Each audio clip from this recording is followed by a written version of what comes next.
Publik kembali diguncang dengan spekulasi terkait kematian misterius diplomat muda Kementerian Luar Negeri Arya Daru Pangayunan. Seorang netizen yang budiman dengan akun @harolidarakai menyuarakan pandangan tegas bahwa peristiwa tersebut bukanlah sekadar insiden biasa, melainkan syarat kejanggalan yang mengarah pada dugaan kuat adanya keterlibatan pihak lain.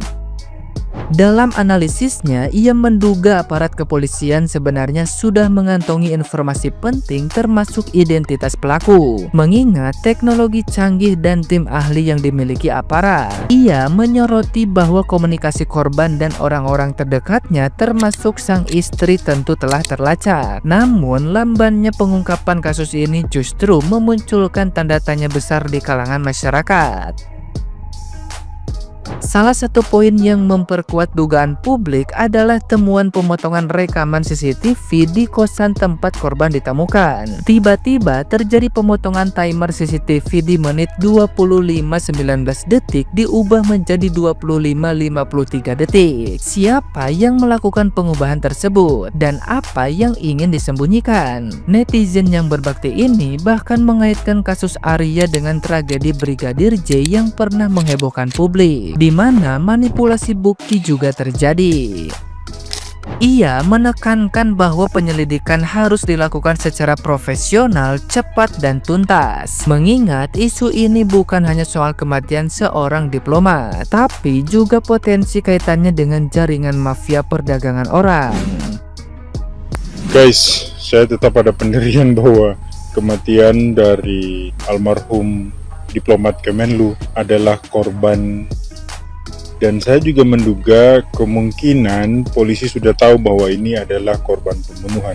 Siapa pelakunya juga kemungkinan besar polisi sudah tahu siapa yang menjadi pelaku pembunuhan. Sebab polisi itu kan punya berbagai macam staf ahli, berbagai macam alat komunikasi yang canggih untuk melacak pembicaraan atau melacak komunikasi dari korban maupun orang-orang dekat korban termasuk istri korban. Dan kemungkinan semua informasi itu sudah cukup kuat untuk membuktikan bahwasannya ada terjadi atau sudah terjadi peristiwa pembunuhan terhadap almarhum. Tapi ini masih dugaan saya ya, karena polisi masih terkesan lambat untuk mengungkap ini. Salah satu indikator yang menjadi analis atau asumsi saya adalah tiba-tiba terjadi pemotongan timer di CCTV di kos itu dari 25 menit 19 detik diubah menjadi 25:53 detik. Siapa yang melakukan pemotongan terhadap CCTV itu?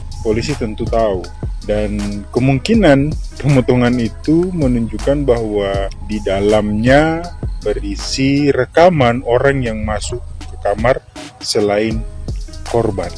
Jadi teringat peristiwa almarhum Brigadir Joshua beberapa tahun lalu yang ya seperti itulah kita tahu bersama ya. Tapi sekali lagi apa yang saya sampaikan ini hanyalah asumsi untuk memberikan semacam warning kepada polisi agar tidak lagi mengulangi keliruan yang sama, tidak lagi mengulangi kecerobohan mereka dalam peristiwa Brigadir Joshua beberapa tahun lalu. Harus bekerja profesional, cepat, dan tuntas mengingat praktik mafia terutama dalam bidang tindak pidana perdagangan orang itu sudah sangat mengancam nyawa manusia sehingga harus diusut tuntas. Sekali lagi tidak bermaksud untuk mendahului kepolisian, tetapi ini merupakan bagian dari pengawalan publik terhadap kinerja penegak hukum demi bangsa dan negara yang bebas dari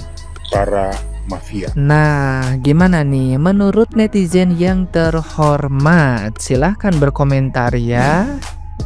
Kira-kira berapa lama ya kasus diplomat muda yang meninggal di kamar kosnya ini bakal terungkap siapa pelakunya? Ya kalian tahu sendirilah di Konoha ini seperti apa kalau nanganin kasus-kasus orang-orang penting ini. Akankah berpart-part kayak kasusnya Brigadir Joshua? Dan gue bener-bener penasaran apakah diplomat ini bener-bener bundir atau dibun-bun? Kalau misalkan dia dibun-bun, gue penasaran banget motifnya apa dan siapa pelakunya. Mari kita nantikan guys dan pantengin terus kasusnya.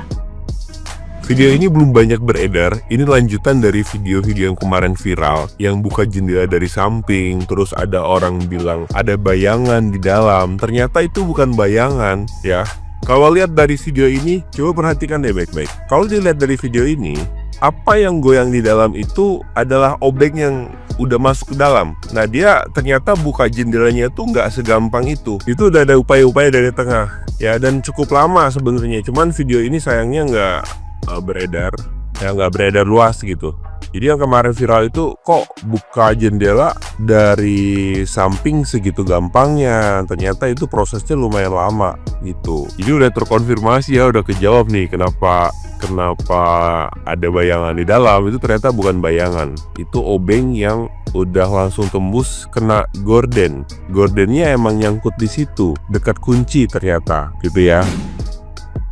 Nah, ini menarik banget buat dibahas. Kalian siapa yang kemarin sempat curiga? Ini kayak ada tangan yang narik dari dalam ruangan. Kita lihat secara slow motion ya. Oke, gue sempat foto di mana si bapak penjaga kosan ini itu menggunakan dua alat. Satu yang agak kecil gitu di tangan sebelah kirinya, dan tangan sebelah kanan itu obeng yang lumayan panjang, guys. Kalian bisa lihat ya, ini panjang, sedangkan yang ini pendek. Obeng panjangnya itu akhirnya masuk seluruhnya, kayak ada yang naik, digeser ke kiri ke kanan, barulah si jendelanya ini jatuh. Karena dari awal, pas ini viral banget di TikTok, gue jangka juga kayak, aduh, ada tangan beneran tuh. Ternyata kalau dilihat kayak gini, tuh pergerakannya sinkron, dan mungkin aja ini emang pergerakan dari ini yang awalnya nyangkut, kesenggol, barulah dia turun.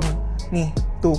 Nah, barulah dia turun kayak gini. Jadi kayak mulai kelihatan nggak ketarik. Tapi ini emang balik lagi pendapat gue ketika gue nonton videonya berkali-kali. Ini tepatnya yang kayak gini, gue zoom, brightness, kontrasnya gue mainin, dan bahkan gue temuin akhirnya yang agak kualitasnya bagus tuh di TV One. Plus, di luar dari pemberitaan, gue itu ada sempat iseng, guys. Gue cari merek dari alat untuk kayak akses ini nih, dengan kartu di tabnya kayak gini. Dan gue ketemu di Tokopedia dengan yang serupa. Nah, ini nih yang gue temuin. Tadi tuh mirip banget, tapi bedanya itu tulisan ZKT, mereknya itu tadi udah lumayan pudar kayak gitu. Dan kalau misalkan, ini misalkan ya, ini teori gue aja ya. Kalaupun ini bener, sayangnya adalah tipe ini itu nggak bisa ngecek history siapa aja yang masuk nge-tap pakai kartu atau pakai sidik jari di waktu-waktu tertentu. Jadi cuman sekedar memvalidasi untuk masuk ke satu ruangan ke ruangan lain. Misteri kematian diplomat muda, kata keluarga serukan tagar Justice for Daru. Innalillahi wa inna ilaihi rajiun. Ya Allah, tolong lindungi orang-orang jujur di negara ini ya Allah. Mereka cuma ingin keadilan, kebenaran. Tolong lindungi mereka ya Allah. Kasihan ya Allah, kalau misalkan orang-orang jujur, orang-orang bener di negara ini habis, mau jadi apa negara ini ya Allah? Tolonglah, kenapa sih harus kayak gini aja terus? Zaman dulu banget ada kasus Munir, terus ada lagi, ya banyak lah kasus-kasus kayak gini, udah nggak aneh. Tapi tolong, maksudnya mau sampai kapan kasus kayak gini tuh tetap ada? Apa harus dengan cara dihilangin? Kan nggak kayak gitu. Ini manusia loh, bukan hewan. Jangan seenaknya.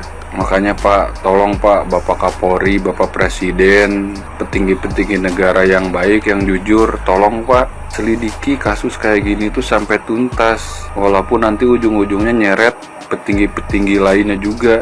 Ya kalau misalkan mau petinggi-petinggi apapun itu, kalau misalkan terlibat ya udah hukum aja sesuai hukum yang berlaku.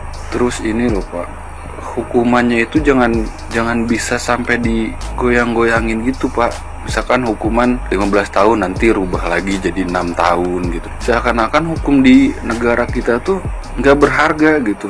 Gimana penjahat-penjahat ini mau pada takut? Kalau hukumannya aja masih bisa dibeli. Tolonglah Pak, dipertegasin lagi. Kasihan Pak, orang-orang baik, orang-orang jujur. Kalau digini-giniin terus, siapa yang nanti mau bersuara? Katanya negara ini negara demokrasi. Kalau misalkan orang-orang baiknya aja dihilang-hilangin terus, tolong Pak, dengerin Pak.